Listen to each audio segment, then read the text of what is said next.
This UFC 285 edition of the Sports Gambling Podcast is presented by WynnBet. WynnBet is now live in Arizona, Colorado, Indiana, Louisiana, Michigan, New Jersey, New York, Tennessee, and Virginia. From boosted same-game parlays to live in-game odds, WynnBet has what you need to win. Sign up today, bet 100, get 100 at sportsgamblingpodcast.com/WynnBet. That's sportsgamblingpodcast.com/WynnBet. State restrictions apply. We're also brought to you by the College Basketball Experience. March Madness is heating up, and you need to subscribe to the College Basketball Experience. It's awesome, baby. Hey, this is Bill Romanowski. You're listening to SGPN. Let it ride.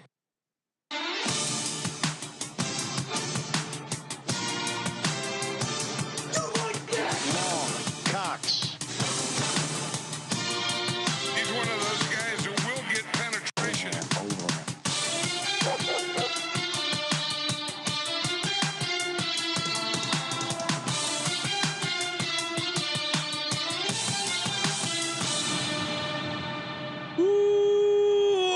Welcome everyone to the Sports Gambling Podcast. I'm Sean, stacking the money green with my partner in picks, Ryan. Real money. What's happening, Kramer? Dog. Little remix there, huh?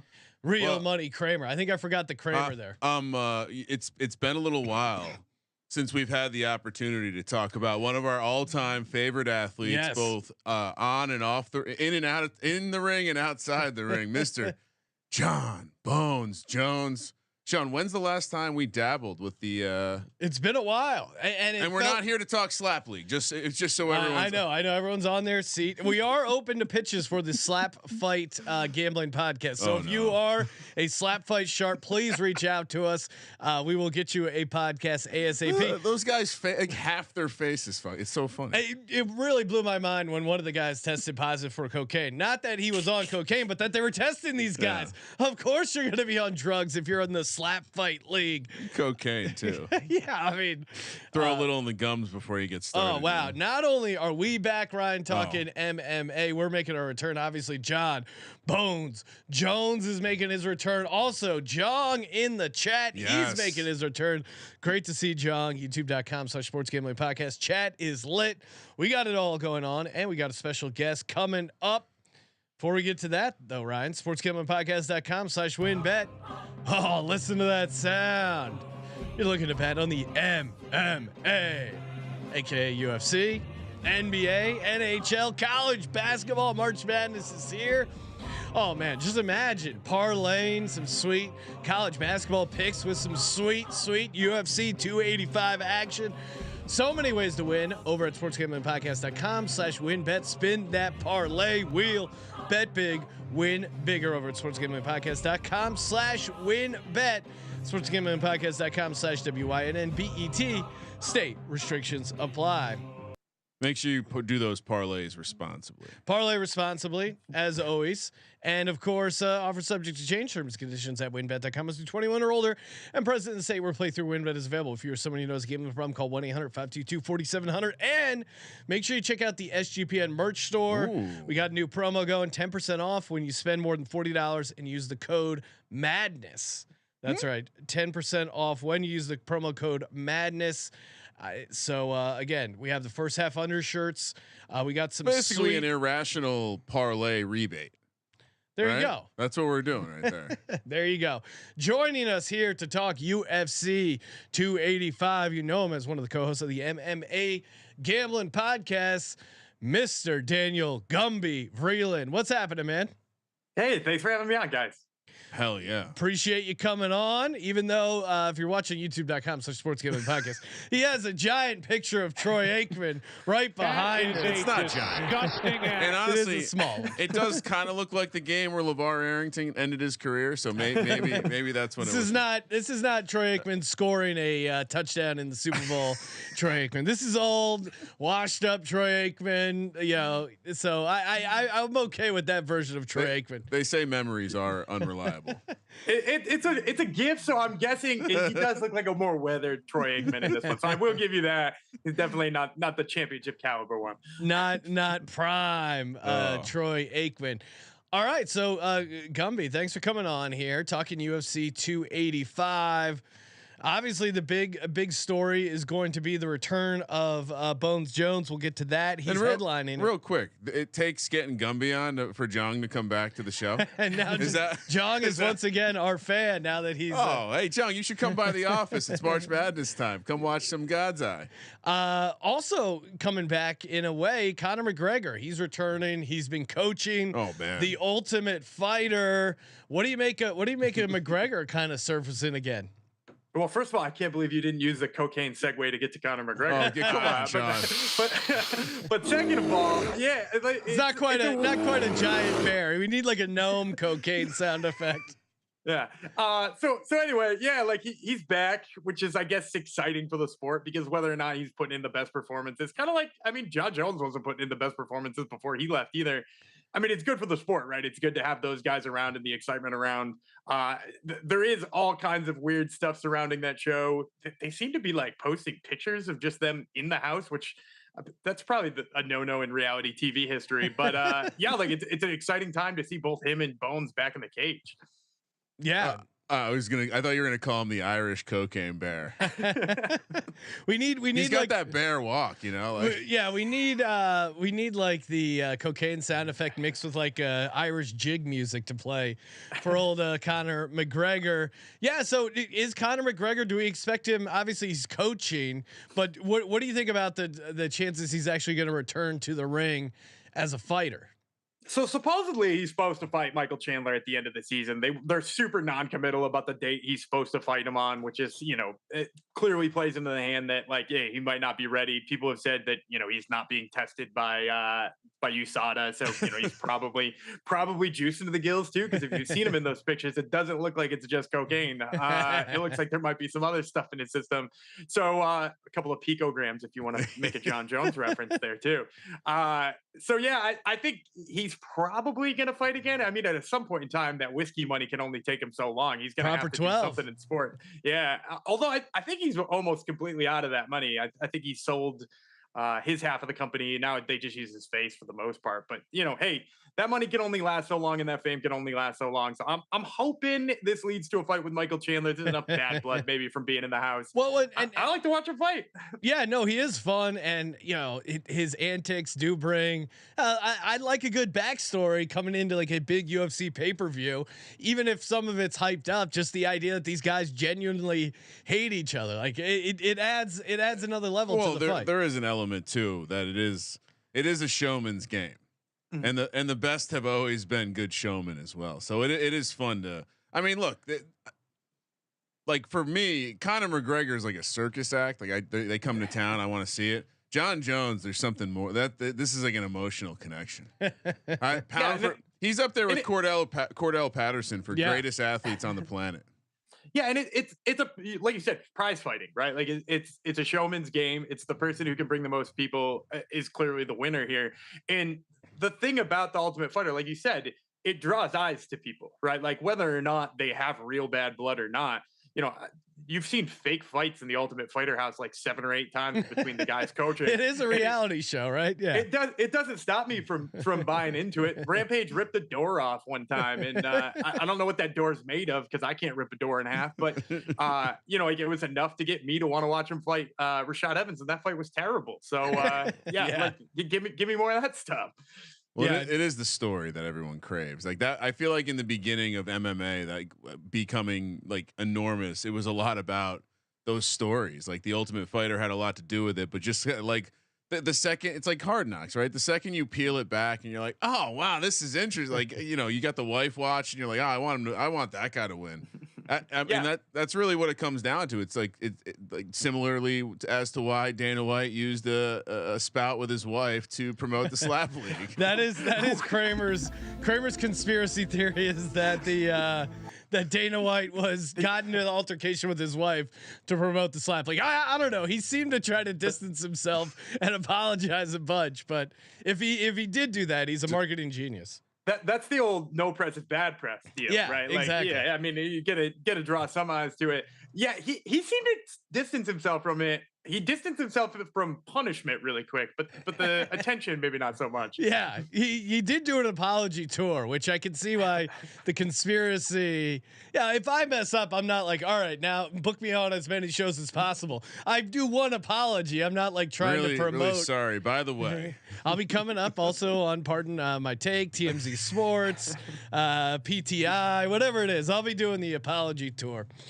All right, let's get to the fights themselves. The undercard first off, and again, I'm known for butchering UFC fighters' names. Sean, I know. I think I'm going to get some of these right, but some I'm definitely going to mess up. The internet has reached out to make sure.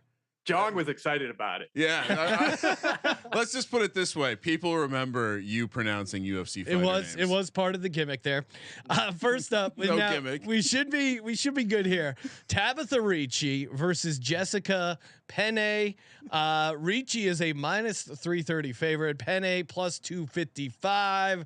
What do you make of this undercard here, Gumby?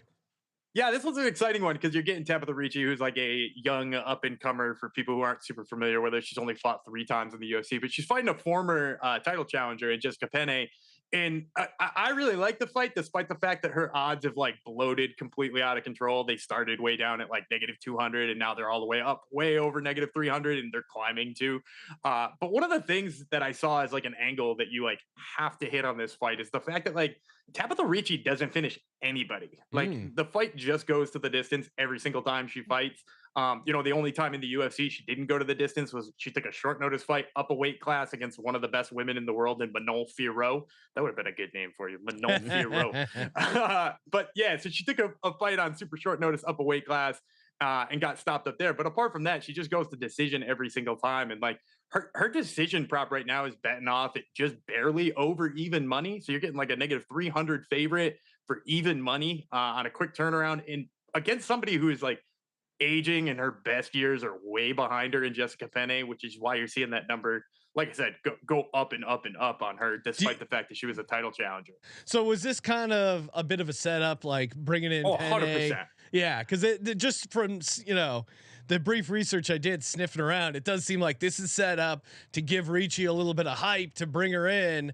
Hey, knocking off a former title challenger gives you a nice little resume bulletin point. What did we promise the audience this fall after accidentally getting a little too close to the witchcraft?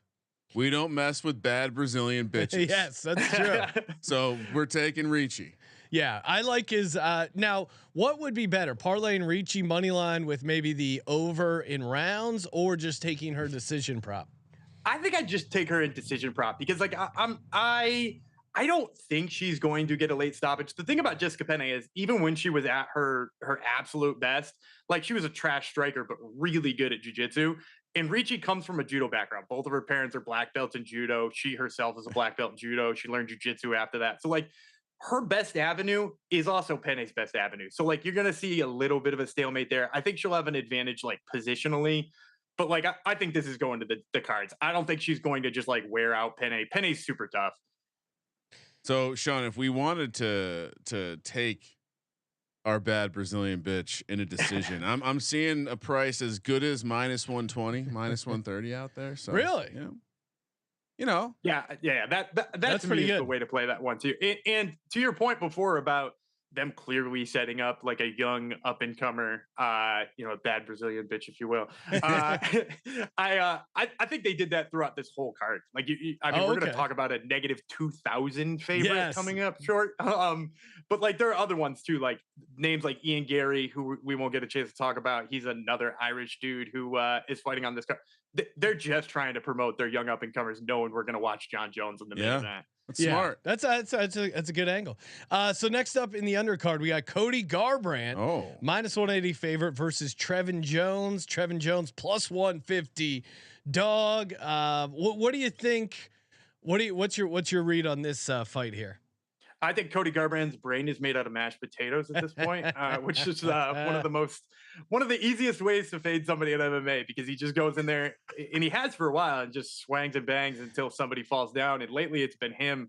And he's up against a super young athletic guy in Trevin Jones. Trevin Jones, even though he's on a pretty gnarly losing skid himself, he hits hard and he's resilient and he's fought really good competition. Whereas like Cody Garbrandt's getting knocked out by guys who do jujitsu and don't like to box. And like, there's nothing worse than seeing a guy whose chin's gone and he doesn't seem to know it yet. Yeah. But there is something really nice about knowing that when he's somehow still a negative 180 favorite, because like I don't know how you still post this guy as a negative 180 favorite in this day and age when he's getting knocked out left and right. So I actually like the dog money a lot here. Yeah, I was gonna say he's been around long enough for me to remember him. Well, and to that point, a little bit of inside trivia here. I actually wrote Cody Garbrandt's episode of Ridiculousness. Got to work with Cody on the episode. It was one of the funnier behind the scenes moments that got edited out of the show. He was like telling the story, and it was like. Because the premise of the clip package was like, you know, guys that are maybe in real life would end up being MMA fighters, basically an excuse to show some fight videos. And you know, the host Rob Deerdick's having a conversation with Cody. He's like, "You ever get into it with a guy or whatever?" And he's like, "Oh yeah, it was actually Christmas Day, and this guy kept honking at me at a gas station, so I went up to him and I just beat the shit out of him in front of his family, and he kept laughing like it was really funny. I mean, and it was just dead silence, and then me in the background laughing because just like I got him telling the story and him thinking it was so funny. It was an all timer. So shout out to Cody, great guy to work with. But I'm with you. I think his time has kind of passed, and like the dog play on Trevin Jones here. I was gonna say, I like that he's been throwing even since you knew him back in SUVs on the side of the road pumping gas. He's throwing big bombs then. Yeah, doesn't matter. He's ready to throw down. Ability to read the room on how the rest of the audience would take that story in sunny Los Angeles. He was like looking around, super excited, like, I just started punching him, and like they kept yelling, "Leave him alone!" I just kept punching him. It was really pretty. He just seems like a guy who likes punching people. Was really the heart of that story, but. Yeah, to Gumby's point, with the exception of one fight, all of his fights have ended with some sort of stoppage. Recently. Now, question though, before we load up too big on Trevin Jones, why do you think it's being priced at minus 180? Is it just Cody's name? People are unfamiliar with Trevin. What do you think the odds makers are seeing in making him a favorite there? I think it's probably two things. First of all, the name value always carries really heavy in MMA. Like you're going to see Conor McGregor, despite his losing streak, he's going to post as a favorite. I'm positive he's going to post as a favorite. And so I think a little bit is, former champion, he gets that rub anyway. And I think the second thing is we do see Trevin Jones on a 3-fight losing streak, but he's losing to like really hot prospects. Like he lost to this guy, Javid Basharat, who is like a very tough dude out of Afghanistan who wrestles incredibly well. And like, I just don't think that people are contextualizing how good the losses are for Trevin Jones because he's fought some really tough dudes, whereas Cody Garbrandt is just getting knocked out by dudes who are also past their prime. Yeah, I mean, it seems like do we want to play? Do we want to correlate that? Do we want to play Jones inside the distance? Ooh, what do you think, Sean? I think if it ends. I mean, it's going to end inside the distance. Like there's got to be so much juice on the under in this one anyway. But I would say, him inside the distance, you're probably going to get an extra plus 50 out of that. Get up to plus 200, plus 210. Yeah, I'm seeing between plus 180 and even some plus 250s out there. So. Yeah, I mean, that's not bad. Yeah, I could get behind something that comes to plus 200, but like at plus 180, it's barely different than his money line. You might just be safer on the money line there. We need to get a UFC, like an MMA pickaxe for all this value. Chiseling away. Just chiseling away to make the perfect bet. All right, next up, as we go to the UFC 285 main card, Bo Nickal, or maybe Nickal. A massive minus 220, 2,300 essentially favorite versus Jamie Pickett at plus 1020. Now, watch a man murder another man. Well, now just confirm with the audience that these are both men, right? Because obviously Jamie and Bo, it could be a ladies' fight. For those who haven't done their research and are just tuning in, confirm these are men. These are men, and it is Nickal. You had it right the first time. Okay. Oh wow, nice job. Awesome. There you go. So now. Again, this is in fights like these. This is where I get killed because I'm like, there's no way I'm betting a minus 230 favorite. So I just talked myself into the plus 1,000 dog. No, we go in. We get our canary. We put on our mining equipment, and we get down there. And we find the perfect bet, Sean. What about you, Dan, Gumby? Is there a way to play this? I know the odds are insane, but maybe there's a way to play the favorite, or do you think Pickett has a shot at all? Pickett's got no shot. If there's one thing that Pickett has had that's been like a problem, and this is a perfect example of the UFC trying to set up one of their darlings, is like he's had trouble with the wrestling, and he just so happens to be facing a 3-time national champion in collegiate wrestling in Bo Nickal, the Penn State boy. Let's go. Three-time Big Ten champion. He finished second in Olympic trials. And the guy who he lost to wound up winning the gold medal at the Olympics. So like he's the highest level of wrestler out there. And if you're looking for a way to play it, because nobody's laying negative 2,300 on anybody on a straight money line, except for those bettors that show up in the corner of UFC broadcasts. But with that being said, like him by submission actually makes a lot of sense. Like it's going to be on the ground. He's won his last 2 fights by submission. And I'm seeing his submission prop is like under negative 150, and it pretty much has been all week. Oh my god! That seems crazy to me. I think people think he might go in there and try to like showcase that he can knock him out or ground and pound, or like maybe Jamie Pickett is a wily enough veteran to survive. I'm not quite sure what the angle is on that, but like I think he's going to submit him. So, to get almost even odds on somebody like that, I think that's a steal. Well, and especially like, even if you weren't aware of his wrestling background, just the fact that a guy is a minus 2,300 favorite to win, and you can find his decision prop at minus 150, even if he was submission. Sorry. Yeah.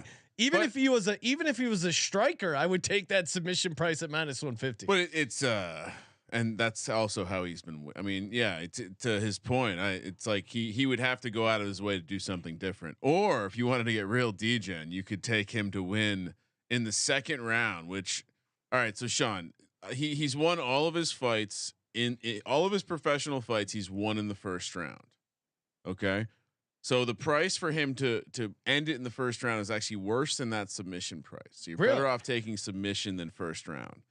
But what do you think his second round price? If this wily old veteran, well, you might get plus odds, and right? Jamie Pickett can survive to the second round. What do you think? If round 2 starts, you can bet that at plus 185. Just no winner. Yeah, which is crazy. But for our boy Bo, your guy, Penn State guy, second round victory, 5-1. Really? That's a fun dog. That's a fun dog. This is why betting on fights is fun. I love going to the best the fight odds screen. Gummy's got my brain firing. That ain't a bad play either. Because look, I think he's probably going to win in the first 60 seconds if we're being honest. But like you're right. It like if you got him by submission, you play the submission prop anyway. You might as well sprinkle a little on that second round too, because that second round, if that pays off, maybe he gets the submission in the second round. Well, and Pickett's got to, he obviously has to know that coming in that he's gonna be in trouble. So and no one wants to be humiliated like that. So he's gonna probably be doing everything he can to defend. So make sure you shop around, because you can take Bo to win by submission in the first round plus 105. Ooh, I like that one. I think I might. Well, when you're talking 5-1, you're really talking my language. But plus 105 is probably the better of the two plays there. But hey, maybe JB Pickett just runs circles around the cage like a crazy man until the second round starts. I mean, again, just you got to keep going deeper and deeper into the mine. Value hunting, digging out those value gold mines, those chunks. Hey, before we get to the rest of the fight, shout out to talkify.com/SGPN. Hey, think about it. You're listening to this show right now. You're probably really into MMA, UFC. Maybe there's a girl out there that you also really into UFC, MMA. Think how fun that would be to share. Invite her over, watch the Jon Jones pay-per-view, maybe put the bones in Jon Jones. The best thing about practice some moves on each other. Yeah, exactly. Rear naked choke, whatever two consenting adults agree to in the safety of their own home, we're all for it. The best part is about Talkify. Again, they do all the heavy lifting. If it's been a long time since I've been out on a first date, but those things can be complete nightmares, especially if you're just, swiping left and right. You have no idea who you're actually going to end up with. again, Talkify does the heavy lifting. And Talkify, you want to talk about lead pipe locks? 80% of their clients met their person within the first 12 matches. Again, so date smarter, not harder. And Talkify helps you make that happen. And you got a great deal as well. Our listeners, 20% off when you become a client at Talkify.com/SGPN. That's TAWKIFY.com/SGPN for 20% off when you become a client. Talkify.com/SGPN. Nice work. Thank you.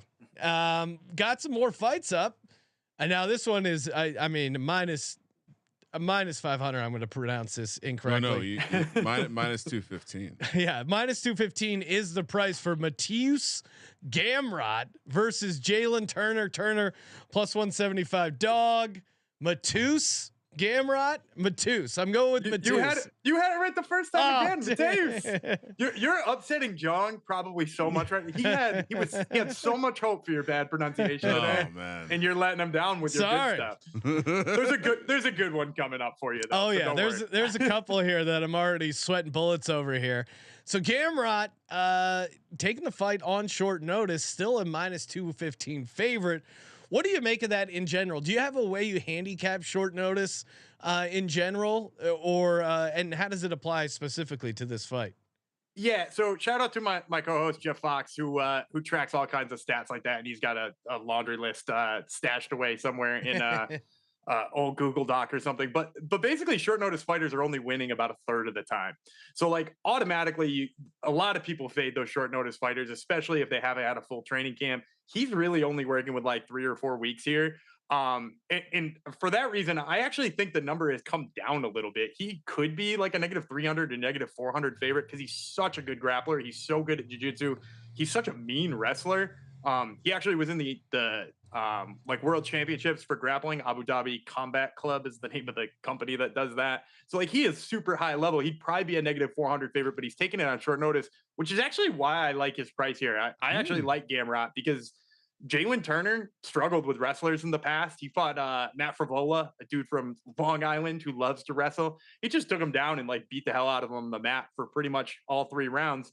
And I kind of see the same thing happening here for Gamrot. Gamrot is just like a mean Polish dude who just wants to bring the hammer. With that being said, you know, I can't believe I keep saying boring like decision props and hoping that fights get to the second round and not somebody gets knocked out in 30 seconds. But I actually think like the over or, like the over with Mateusz Gamrot here is probably like a nice way to parlay it together to get a little more value out of negative 230 too. All right. Now, does he have he's Polish. Does he have a sweet nickname like the Polish Hammer? What is his? No, it's brutal. It's the Gamer. Really? Which is like, what are you doing with that one?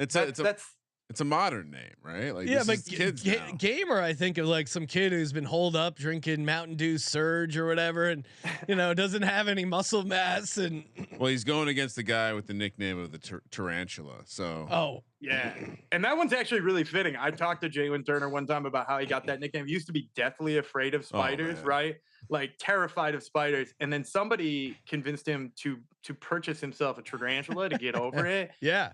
Like 3 weeks later, he had like 250 of them and like had to like seek help getting rid of them. Oh man. This guy seems like it's not about the spiders. He may have an addictive personality. Oh, interesting.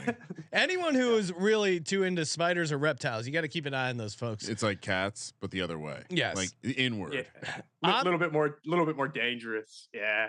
Yeah. You so can't go against a Polish favorite, Gamrot. And I like the angle of the short fighter notice, but or would maybe lead you to taking the dog, but Gumby made some good. So points we like the over. So I mean, you could do something like just straight up parlay the over with the fighter and bring that price down, Sean. Because if you think it's a 3-round fight, if you take over 2.5 rounds plus 132, but if you take over 1.5 rounds. And you take that minus 150, you parlay it with the now discounted price of minus 215, you can get that down to about an easy money. So That's what I'm talking about. That feels like it sounds. I think I just translated what Dan said to us into a nice parlay. I feel like every fight we're walking away with a nice bet here. Yeah, just stacking up something value. extra to sweat. The second the fight gets to the second round is going to be an excellent sweat. That's going to be amazing. Us rooting for the fight to not end. All right. Next up, we got Shavkat Rakhmonov. Shavkat Rakhmonov. There we go. Got it. And then Neal plus 390 favorite. Rakhmonov a -5 Neal's obviously the dog at plus 390. Rakhmonov -535. I was hoping for a Geoff. How say you on this one, Gumby? So this is another one where they're trying to showcase their young fighter, Shavkat Rakhmonov, against a guy who in Geoff Neal, who everybody seems to forget in the division all the time. Like, he's really, really good and always has been. He's been in the top 10 for like the last 3 years, but he's not been the number 2 guy, or he's not been the number 3 guy. He's been the number 10 guy nonstop for the last 3 years. So this is the guy who they plan on building him up in the division. With that being said, like, I hate the fact that this has somehow ballooned its way up to -500, because while like, I'm still picking Bo Nickal to win at -2300. I don't think you find very much value on Shavkat Rakhmonov at -500. Like, without picking, like you said before, like some really minuscule stuff. Like, if you think you can submit him in the second half of the second round or something wild like that, like, I don't think you find very much. I actually just think all of the value in this fight is on the dog. Like, I think the upset pick. I don't think Geoff Neal is going to win this. Like, if gun to my head, I have to pick it, or you're going to shoot a puppy. Like, I'll pick Shavkat Rakhmonov every time, but I do like Geoff Neal more than I like that price. Ryan, good news. We don't have to shoot the puppy. Okay. I'm with you. Wow. I'm with you. Geoff Neal, I can hear it in Gumby's voice when he's shying away from a guy like Rakhmonov, and Geoff Neal plus 390 seems like a Sean, pretty good price for Geoff Neal. I have to show you this guy's fucking picture on shout out to Sherdog, another thing that's existed long enough for me to. I don't even know how the best way to show you. Can you see this guy's picture? Actually, I'll just put it. I'm going to put it on top of. Let's see. Put it on top of the. I'm going to put it on top. Oh, I can't even get it over there. Yeah, sorry guys. But if you go to Sherdog and you pull up, is he wearing he's wearing like his country's flag as his only piece of clothing, and definitely some sort of animal parts on his head. Because what I was gonna show you, I was gonna be like, dude, this Geoff Neal guy what's his nickname? Hands of Steel with a Z in the hands, not an S. I mean, this is a video game character. But then I saw the other guy, and he's American. He's a big dog. This is everything we like. Well, we did have to find that big dog, so I guess now we have. Geoff Neal is the big dog, but it's gonna be hard if he comes out with a goddamn polar bear head on his fucking head. I don't know, Sean. We might be in trouble. That is always that is part of I heard concern. The way that Gumby said that he sees value, but he thinks there's no like. Basically, he does. We're killing puppies if this guy wins. So I'm really torn here. But yeah, we have to have a big dog. Next up, that's definitely the big dog to have too. Then because like. You're gonna see a big dog in this next fight, and it's a miserable one. Ooh, this is the dog you want to put down. Hold on. Let me get. All right, everyone's ready. John, you ready? I think I might have this one. Valentina Shevchenko. Oh, damn it, Shevchenko. Valentina Shevchenko -815 versus Alexa Grasso. Grasso a plus 540 dog. What's your take on the fight and my pronunciation? Close. Shevchenko. Valentina Shevchenko is is a beast. She's been the queen of this division for as long as pretty much this division has been going. And in her last fight, people saw that there was maybe a little chink in the armor and she could get taken down and somebody could beat her up. So what did the UFC do? They turned around and gave her somebody who would never even attempt a takedown and instead would just box with her nonstop for 25 minutes. And not only that, somebody who will box with her for 25 minutes and is giving up massive reach advantage, massive height advantage. She used to fight a weight class down, so she's a little extra small. And she won her way to this title shot, but this was the perfect rebound fight for a fighter who they were she's one of the best we have. And Alexa Grasso just isn't going to be able to reach her. She's going to get her face kicked in. So I like Valentina Shevchenko. If you're looking for an avenue to bet, again, an absolutely absurd number in there. I actually think the under is probably going to cash here in like early finishes. If you want to pick like, first or second round finishes here for Valentina Shevchenko, because while Alexa Grasso, hasn't been knocked out a bunch and she is a decent boxer, she is like really aggressive and she knows that that's like her path to victory. So like if she gets in Shevchenko's face, we've seen her, kick somebody's head into the second row. So I think she could do that again. I want to see that. Her to win in the first round plus 270. See, that's round, how I'm playing. Second round 5-1. Third round 11-1. So see, I think you just started off. Maybe it is as big of a mismatch as we think, and she just comes in there. For her to win, like Gumby said, kicks the girl's head off. For her to win by knockout, and maybe this is the disc. It's 2-1. The difference between the fight price and the knockout price, I guess, indicates that maybe she is tough to knock out. Maybe that's an easier way to play it. I think I'll just take her to win by knockout. We're gonna see someone's head get kicked in, so that's what I'm excited about. All right, and if you wanted to add more value to that too, just taking like like the under 3.5 or under 4.5 too, like you're only losing a round on the end there too, and you could probably get a little more out of it. Oh yeah, good. That's why we bring the sharps on, right? Finding that value. Well, then the fighting same game parlay game is got to be. That is a rabbit hole I want to jump down. And now it's time for the main event. Jon Bones Jones, a -160 favorite, versus Ciryl Gaine at +140.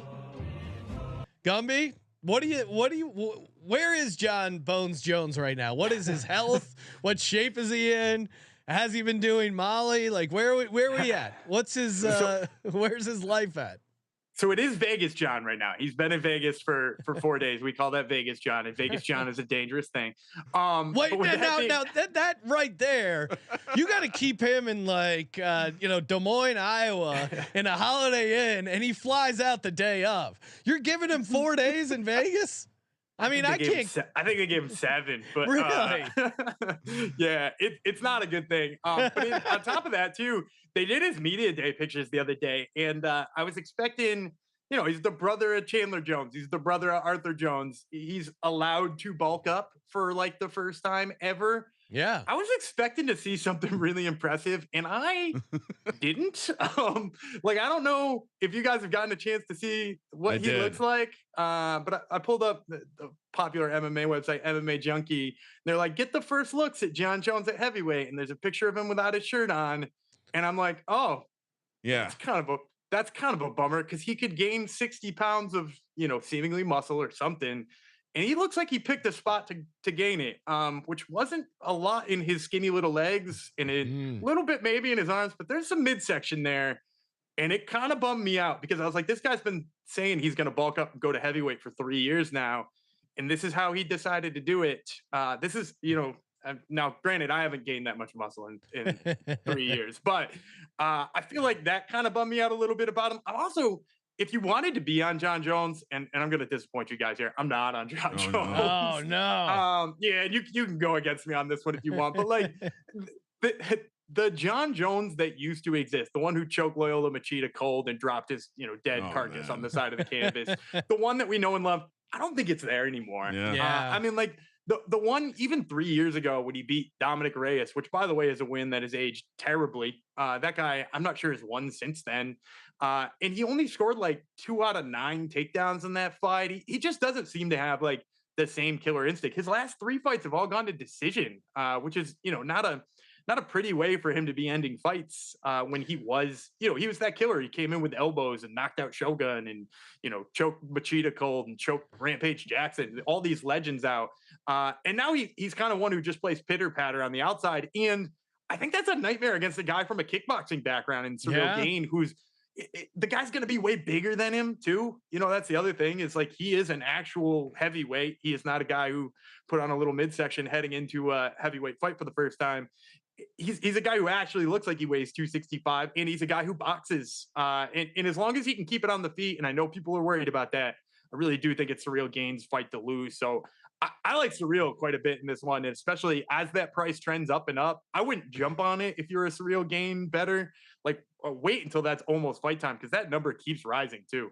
Yeah. Well, that's because a bunch of donkeys like us are like, oh, Jon Jones is back. Yeah, some drunk dudes have been watching conference tournament games all day. Do we have weights yet? Official weights? Did that already They happen? don't, but I saw some skeezy sports books where you could bet on Jon Jones's weight. It was, I think the over under was set at 244.5. And if you happen to be a member at a skeezy sports book that's offering, I suggest pounding the over on that one. I'll take the over on 244.5. He looks like it was like a casual weight gain plan. Like he wasn't eating like, plant-based proteins and lean meats. Here comes Ryan with his plant-based agenda. I'm just saying, I actually was, God's Eye was tuned into something that was doing a little fight preview, and they showed the picture that Gumby's referring to, and it just looked like someone who showed up for like rough and rowdy. Like he's got a gut.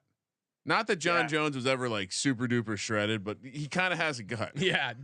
I know Chuck Liddell fought many years with a very large gut. That Chuck Liddell was the different time, a little different style. That was like golfers back before they were athletes. Like John Daly was a tour champ at one point.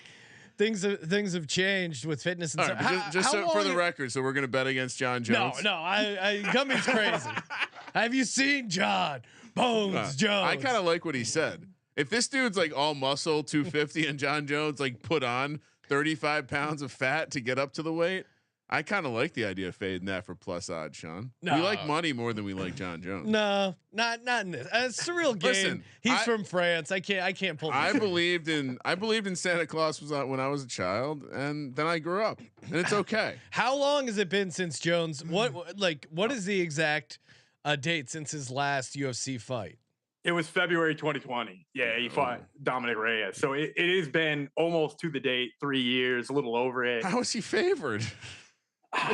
And again, it wasn't impressive. And like you can go back and look at what Dominic Reyes has done since then, and he's just got knocked unconscious pretty much every single fight after losing to Jon Jones by like a close decision. And so like even Jon Jones 3 years ago, I was still starting to be like, man, when's somebody gonna finally kind of just like bump him out of the way? Is he gonna finally have that one match and lose his belt?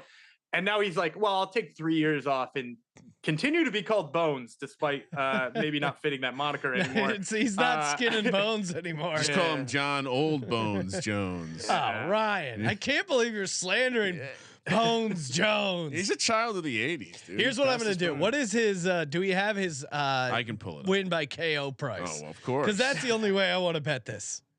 Jones, just a sweet ass knockout to get me jacked up. Jones by knockout, you can get like 350, 325. Okay, that's the way I'm playing it. Give me Bones and a knockout, bringing back some swagger.